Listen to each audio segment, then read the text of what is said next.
for this right here.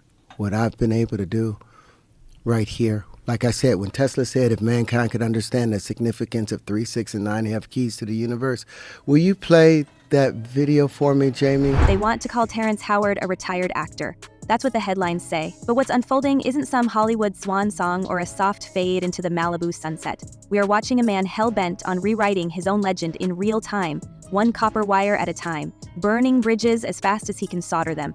Who else but Terrence would tell Rolling Stone, straight-faced, eyes burning with prophecy, 1 × 1 = 2, and swear he's on the verge of upending basic math for all mankind? That was 2015. Fast forward to 2024, and suddenly he's across the table from Joe Rogan, picking apart geometry itself, tossing out the Pythagorean theorem like a crumpled script he's too good for. Rogan, usually the master of poker face, sits there, mouth half open, utterly defeated by teriology. Out in the world, while the rest of Hollywood's elite are swapping sunset mansions, Howard is doing 17-hour shifts in a Chicago high-rise, sweating over intricate copper sculptures with names like the Flower of Life, convinced these tangled metal shapes will finally prove what the textbooks missed.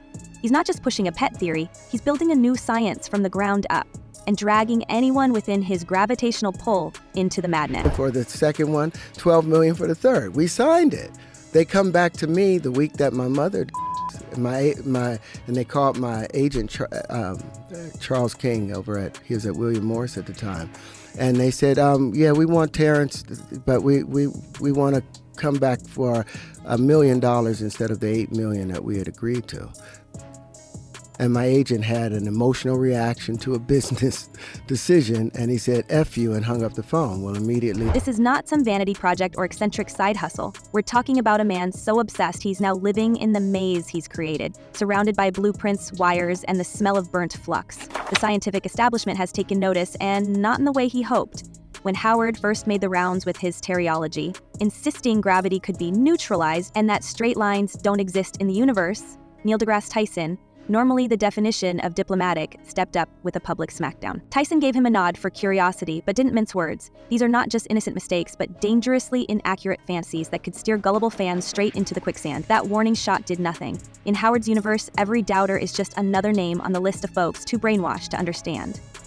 He isn't just fighting to get back in Hollywood's good graces. He's picking a fight with the very foundation of reality. But instead of just doing that, they had to spin, he was terrible on set and all of these things, and went through all this stuff. And I'm calling Robert Downey Jr. I'm calling him because when I was doing the Brave one with Jodie Foster, Susan Downey was... But the most collateral damage isn't happening on the public stage. It's playing out in private, high above the Chicago streets behind penthouse doors that feel more like locked gates than luxury living. Mira Pack, the woman who married Terrence on a whirlwind, gets the sadder lines in this drama. In that same Rolling Stone profile, she lays it bare. We don't have a normal life. I feel like Rapunzel, stuck in a penthouse with my baby. The restaurants, the friends, the late-night movies. All erased, swapped for long hours cutting wire, shaping copper, living out Howard's equations instead of any shared future. We see the signs of real isolation. Mira, once a restaurateur and model, tells of developing agoraphobia. Never going out, never even shopping for groceries because every spare moment is absorbed by his singular fixation. Even gifts, absent. Romance, gone. The lines between support and Stockholm Syndrome start to blur. If obsession is a prison, Mira's been the one left rattling the bars. Started showing up again. And you think if that had not happened, you probably would have gone further and further down the world of acting. You would have abandoned this. Oh my goodness, I was doing Iron Man. Yeah. Out of nowhere, that gets taken away. We did a 3-picture deal with Marvel. A 3-picture deal. $4.5 million for the first one, $7.5. That sense of confinement exploded in 2015 when she filed for divorce. But just when it looked like she'd escaped, the cycle spun again. By 2018, Howard had staged a lavish public proposal, complete with a ring worth millions, drawing them right back together. It's a pattern as dizzying as his math, always oscillating between separation and reunion, between freedom and the magnetic pull of his alternate reality. You don't get the feeling she's falling back in love, it's more like she's getting dragged into the event horizon, unable to fully break away from the black hole of Howard's world. Every day, the family life gets more surreal. The only constants are the sculptures, the endless soldering, and the promise, never quite fulfilled, that someday it'll all mean something. What I did as a child, I said, I'm going to, instead of waiting for the Messiah to show up, What if everybody picked up their torture stake and behaved and did the things that they had expected the Messiah to do? What if everybody just for one day walked around and behaved as if they were... And the deeper Howard slides into reinvention, the more his legend twists. After Empire wrapped, the world expected a comeback, maybe a fresh series, at worst a B-list movie or two. Instead, Terrence went on air to announce with total conviction that he's done with acting. I'm done pretending. He's not talking about a graceful retirement or spiritual healing either. No, his post-Hollywood chapter is a hard pivot from Oscar nominee to self-declared prophet. I'm just focusing on bringing truth to the world, he told reporters, arms folded, voice unshakable. If that truth comes wrapped in copper wire and scrawled in terryology code, well, that's everyone else's problem. Of course, this isn't just grandstanding for the camera. When his claims got laughed out of scientific circles, Howard doubled down, going from misunderstood genius to would-be cult leader. Podcasts became his new pulpit. If the scientific elite wouldn't let him in the door, he'd just build his own house. A new Atlantis, as he described it, a breakaway society where his math rules and mainstream logic is for the peasants. The tone shifted from pleading to vengeful, like a modern-day exiled wizard promising to show the world what they'd missed. The lawsuits followed. Howard taking on Fox, CAA, Disney. Every time another check bounced or a contract soured, he threatened to bring down the whole house, as if the only real injustice was daring to doubt his worth. There's something magnetic in the spectacle. A star who once walked red carpets, now waging war against an entire system, convinced he's the last real revolutionary in an industry of sheep. So I love actors that just really pours it out. Like, I can't keep up with Joaquin Phoenix no more. Joaquin is taken off. He's in a place where the disbelief that I can't do anymore because I've been rooted into trying. But what really tips Howard into a stranger space is the way all these threads knot together. His wire sculptures, Mira's slow-motion disappearance, his crusade against science, and now this new vow to form a parallel society outside the grasp of Hollywood, the courts, and the IRS. On Bill Maher's podcast, he let it slip. My whole goal now is to disappear. Not fade out, not slow down, disappear. A vanishing act on a scale only Terrence Howard could engineer, fueled by copper, lawsuits, burned bridges, and the undying certainty that everyone else is missing the truth. The old Terrence is gone. What's left is stepping sideways into a world of his own making, even if it means dragging everyone around him, family, friends, fans, straight into the void. Doesn't this kind of contradict, though? Because on one end, you're saying it's possible to have zero-point energy where oil industry and all this other stuff, and the industry is saying, you're out of your mind. You don't know what you're talking about. There's no way, And then, here's what Lynchman, this is what we could do. Elon is saying, I want to go have, life on Mars. Now the eccentric math and homemade science experiments fade to the background and the war drums start up. Terrence Howard, once a Hollywood insider, now broadcasts to the world that he's gone from outsider to avenger. He's launching a podcast and swearing it's every studio's nightmare and every actor's wet dream. That's the promise? Raw, unfiltered, straight from Howard's lips to TMZ's headlines.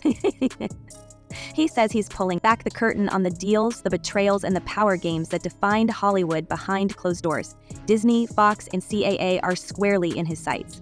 He's no longer content to hint. Now he's naming names and recounting his own version of how he got bled dry by a system he once conquered. The centerpiece of his crusade? That bruising Empire salary dispute, where he insists he was pressured by CAA and Fox to accept less than he deserved. I trusted CAA to look after me, and they looked after themselves, Howard announced, drawing a direct line from paychecks to betrayal. In his mind, it's not a contract fight. It's a $300 million conspiracy, a network of shady transactions engineered to keep the wrong people rich and the loudest voices out in the cold.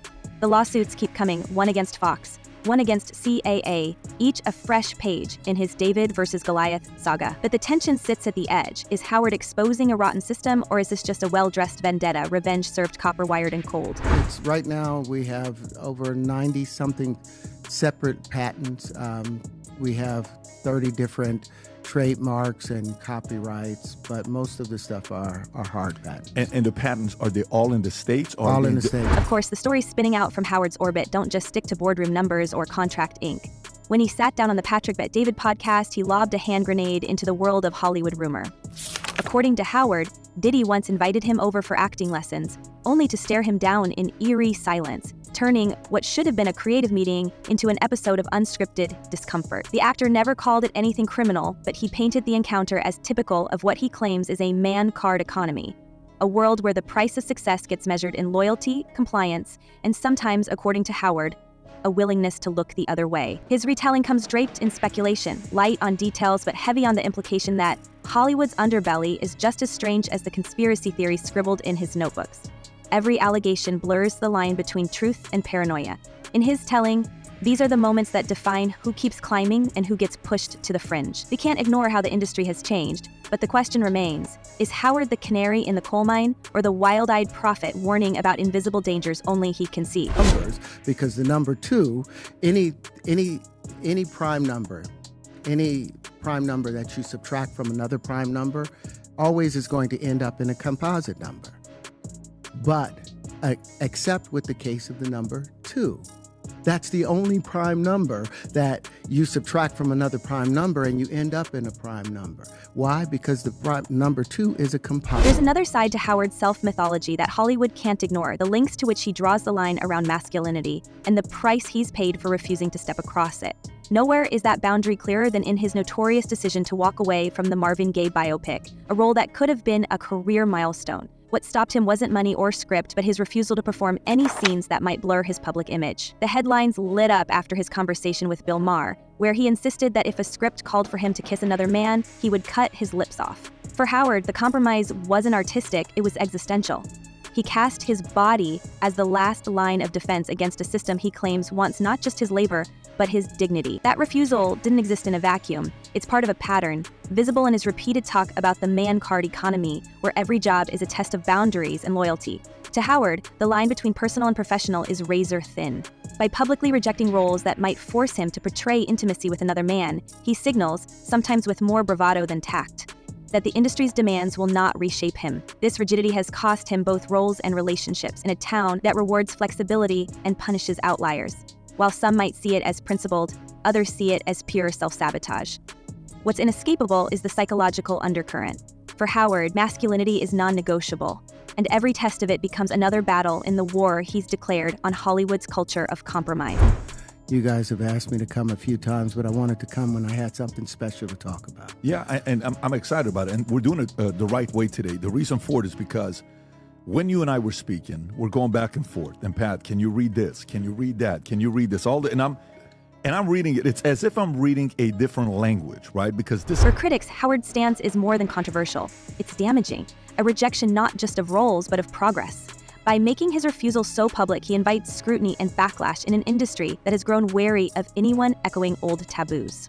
And yet, for his supporters, or at least for those who are fascinated by his stubbornness, this is another reason why Howard refuses to be anything less than singular. The same steel backbone that keeps him from kissing a man on screen is the same one that sees conspiracies in studio boardrooms and betrayal in every handshake. If Hollywood is, as he claims, an endless maze of moral tests, Howard seems determined to be the last one standing who didn't blink. That approach feeds directly into his other public narratives, the lawsuits, the man card anecdotes, the infamous Diddy story. Each time Howard shares a tale of being pressured, marginalized, or propositioned, it becomes another example of a system that he believes will devour those unwilling to play along.